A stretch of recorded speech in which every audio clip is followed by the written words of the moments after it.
If someone asked you where the greatest wines in the world come from, you might answer Napa Valley, Bordeaux, Burgundy, Tuscany. Those are not wrong answers. But what if one of the greatest concentrations of extraordinary wine on earth sits within a few miles of a single medieval town? Welcome to Colmar. Welcome to Alsace. This is not a giant wine region built around one famous address.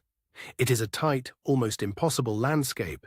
Medieval villages, Grand Cru slopes, family estates, dramatic geology, and wines that can make the whole idea of terroir suddenly feel obvious.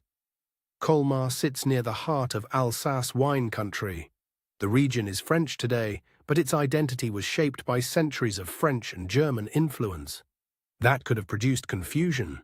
Instead, it produced something singular: French respect for place, German mastery of aromatic grapes, and a wine culture that feels both precise and deeply emotional. The geography is the first clue. To the west, the Vosges mountains rise like a weather wall. Atlantic moisture hits those mountains, drops much of its rain, and leaves the vineyards around Colmar in a dry, sunny rain shadow. That matters. Alsace can have long autumns, cool nights, slow ripening, and the acidity that keeps white wine alive. The wines can be generous, but they do not have to be heavy. They can be aromatic, but still cut like a blade. Then there is the ground itself.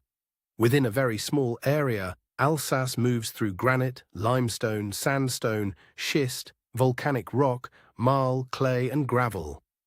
That is not just geological trivia. It is why one Riesling can taste like citrus and wet stone, while another, only a few miles away, feels broader, smokier, or more powerful. This is the magic of Colmar as a wine base. You can drive a few minutes and feel as if you have changed chapters in the same book. Riekeweer gives you medieval drama. Egwisheim gives you circular streets and flower-covered houses. Kaisersberg climbs towards steep vineyards. Turkheim has gates, Riesling, and quiet power. Hunneweer is tiny, calm, and almost swallowed by vines. Ribeauville feels old, serious, and continuous. Colmar ties them together. And then come the wines. Riesling is the intellectual center of Alsace. Forget the idea that Riesling must be sweet. The great dry Rieslings here can be electric. Citrus, white flowers, wet stone, salt, herbs, and, with age, honey, beeswax, lanolin, and that haunting petrol note wine people argue about because they secretly love it. Gewurztraminer is the extrovert. Lychee, rose petals, orange blossom, ginger, and spice. Pinot Gris is not simple Pinot Grigio. In Alsace, it can be rich, smoky, textured, and age-worthy. Muscat smells like fresh grapes and often tastes completely dry. Pinot Blanc is the everyday hero, fresh, affordable, and exactly what you want on the table. Then Alsace turns around and gives you late-harvest wines too. Vendange, tardives, and Sélection de Grain. Nobles, bottles that can stand with the great sweet wines of France. The Grand Cru vineyards are where the argument gets serious. Schlossberg, Brand, Hengst, Fürstentum, Sommerberg, Rosacker, Mamburg.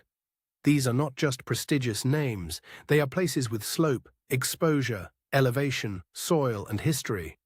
Each hillside tells a different story, and the producers have spent generations listening to those hillsides. Zind Humbrecht, Weinbach, Trimbach, Marcel Dice, Albert Mann, Hugel, Ostertag, Josmeyer, Bott Geil, Paul Blanc. These are families and domains built around the belief that great wine begins long before the bottle. That is why wine students love Alsace. You can taste 3 Rieslings from nearby vineyards and get 3 completely different answers from the same grape. The region becomes a classroom, but a beautiful one, with canals, church towers, cellars, and vineyard roads. There is also a practical reason to care. Compared with many famous fine wine regions, Alsace can still feel sane. Not cheap, serious wine rarely is, but the gap between quality and price can be startling. So no, this is not a claim that Colmar is the only great wine place on earth. That would be silly.